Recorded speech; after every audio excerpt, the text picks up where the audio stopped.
When writing the book on employee experience, of course, there were many sleepless nights just kind of pounding away and writing. And one of the nights I was watching a show on TV, and in the middle of the show, a commercial came on. And the commercial for some drug that I won't name had all these horrific side effects. Weight loss, skin discoloration, hair loss, bleeding from the eyes, nausea, anxiety, and then in the small letters it said in some cases death. And I thought, who the hell in their right mind is going to take this kind of a drug? And then I thought about that for a minute and I said, well, many of us actually work for organizations that have the exact same side effects. Right? Many of us work for organizations where the side effects are anxiety, depression, sleepless nights, bleeding from the eyes, and in some cases, death. So why is it that we would not take the pill, yet we are willing to subject ourselves day in and day out to working for organizations that have the exact same side effects? It's madness. It's crazy. It doesn't make any sense. So I want to share with you a little bit about what I learned from the research that I conducted in this book on employee experience.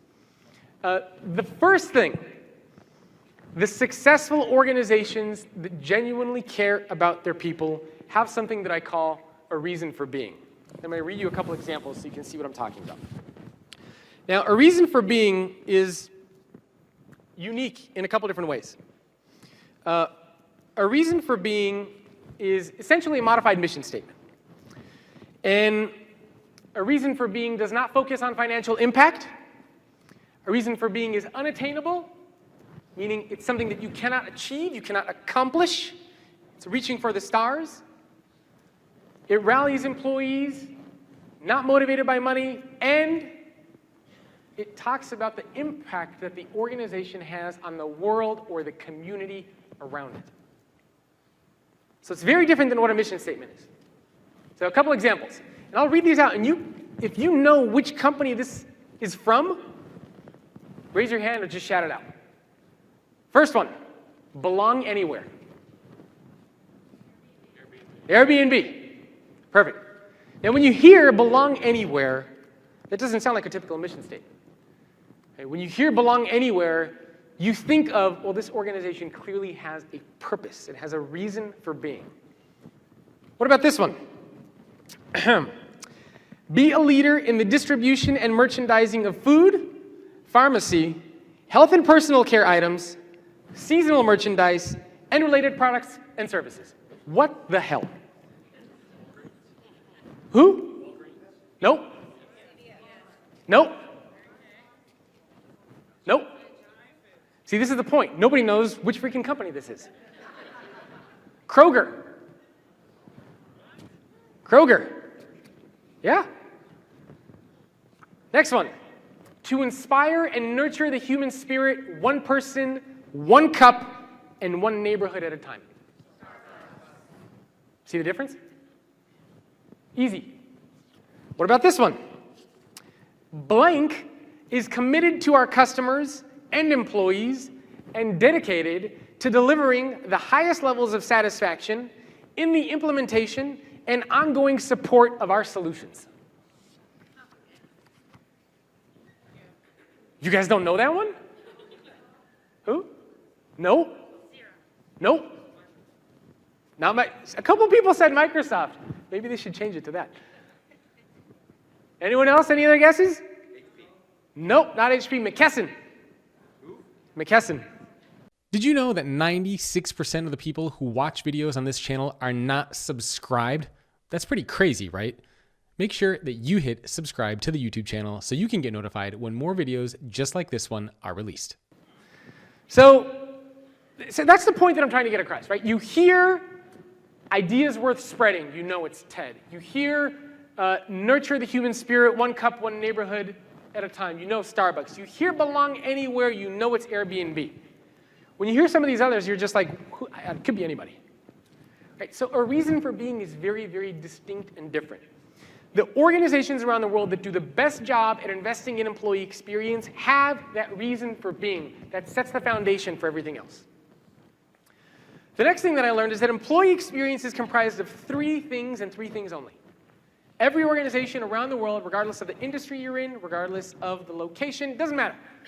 The three buckets that shape employee experience are three environments: the cultural environment, the technological environment, the physical environment. Three environments that shape every employee experience at every company around the world: culture, technology, physical space. Now, the physical environment is the one that we actually see, we touch, we breathe in, we taste. The cubicles that we sit in, the art that hangs on the walls, the dogs that might be roaming down the halls, the free food that we might get. All that sort of stuff is a part of the physical space. Now, Ed Shane was a former professor at MIT. And he realized that the physical space is more important than we think. The physical space is essentially an artifact. The physical space represents your organization. So in other words, if I were to walk into your organization, if I were to walk into your physical space, that artifact represents your company. And by looking at that artifact, I should be able to tell what it's like to work there. So your physical space is the artifact, it's the physical representation and manifestation of your company. One of the frustrating things is that organizations oftentimes say that their values are trust, transparency, openness, collaboration, fun, yada, yada, yada, yada. And I go and visit these organizations, and employees are sitting in 9-foot-tall cubicles, where every now and then you can go back in their little cave. The walls are gray. Everyone's wearing a suit and tie. Meanwhile, they say trust, transparency, fun, collaboration. That makes no sense. If I were to just look at the artifact of that organization, that is not what it's like to work there. You're lying to yourself. You're lying to your people. So the values need to be physically manifested inside of your organization. If I walk into your physical space, that represents your organization. That represents who you are and what it's like to work there. When you go into somebody's house, you can tell a lot about that person. When you walk into an organization, you can tell a lot about that organization. This is what connects our sense of being. It connects our sense of commitment. It connects our sense of mission to the organization. The physical space is a big part. The physical space comprises 30% of an employee's overall experience. The next environment is the technological environment. The technological environment is the one that comprises the devices that you use, the software, the hardware, all these different types of things that you use. That's the technological environment. And it's clear why that's important, because nobody wants to work for an organization where the tools that you're using feel like they're from the 70s or the 80s or 90s, et cetera. Doesn't make sense. The third environment is the cultural environment.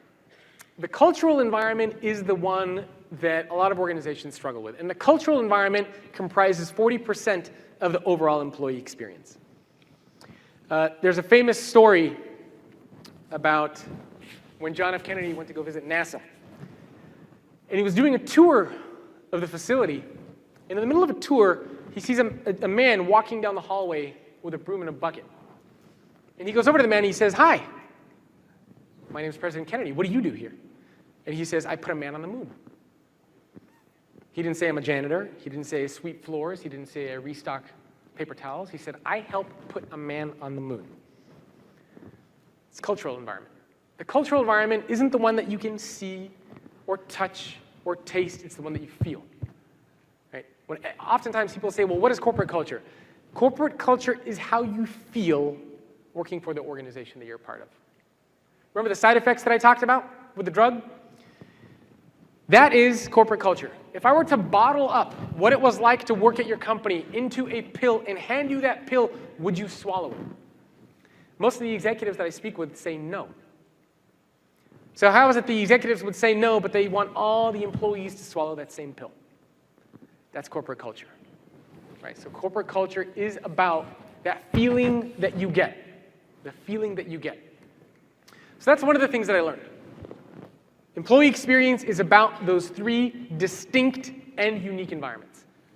Another key lesson I learned is that this isn't about money.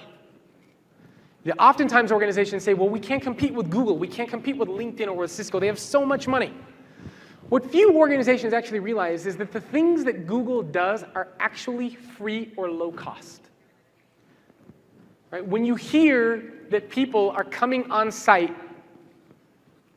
mechanics, grocery delivery, these things aren't paid by Google. Employees pay for these things, but Google allows that convenience. So Google will go out to local vendors and suppliers, and they will say, look, give us a discount rate, and we have a bunch of people here that are interested in getting their oil changed. We have a bunch of people that are interested in getting groceries from you. So come on site, give us a little bit of a good rate, and these employees will pay for these things. And they do. This isn't something that Google pays for. This is something that Google is in the business of making happen through convenience. The other thing is that treating people well is free. Having a manager that acts as a coach and a mentor, investing in diversity and inclusion, right, these things are free. It doesn't cost money to treat your people well. So not having a ton of money is no excuse.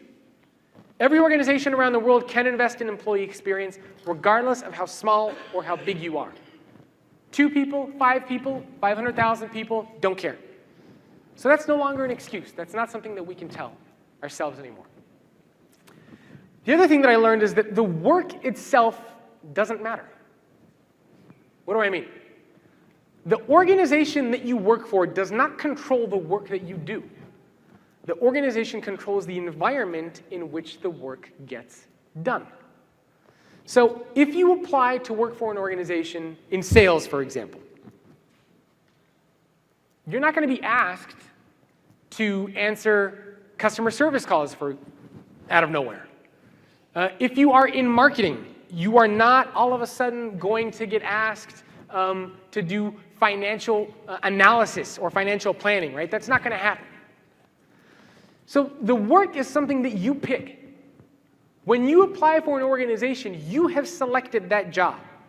There's no surprises. You know what it is that you're getting into. So you pick the work.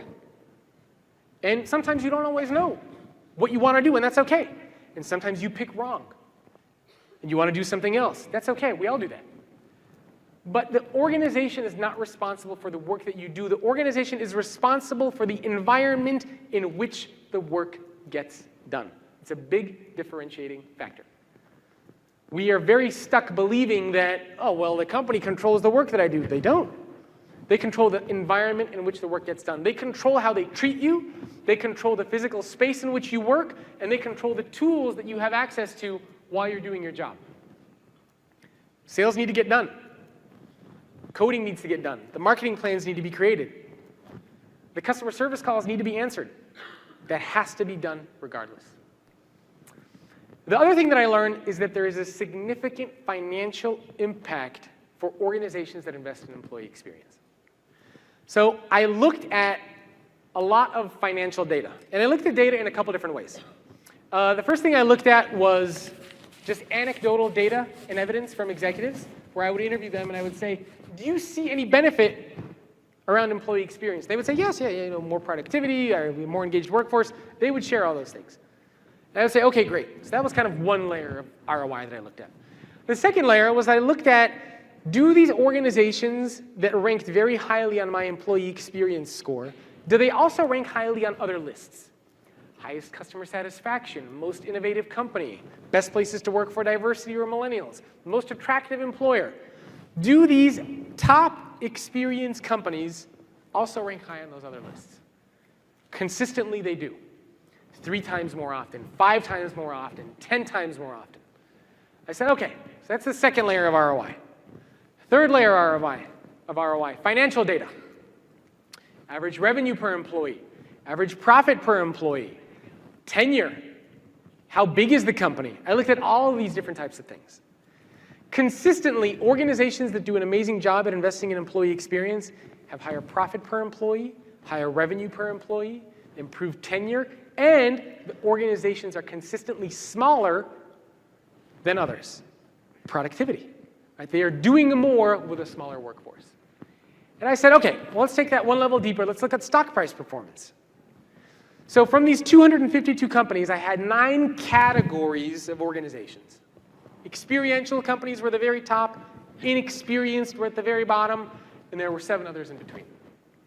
And I said, let me create a fictitious stock price portfolio. Let's say I take $1,000 and I invest it in these high-performing experiential companies. How's that going to do over time? So I took all of the financial data from 252 companies. I compared it against the NASDAQ. I compared it against the S&P 500. I compared it against the Fortune 100 best places to work. And I compared it against Glassdoor best places to work. Experiential companies outperformed everybody, by far. So there is clearly a financial impact and a financial ROI for investing in employee experience. This isn't just a nice thing to do. It's not just a fun thing to do. It's something that I think is essential. Right? I think over the next few years, organizations that invest in employee experience will win, and the organizations that don't invest in employee experience will not. Right? That's just the world that we're living in. That's just the world that we're living in. It's just the evolution that we're starting to see.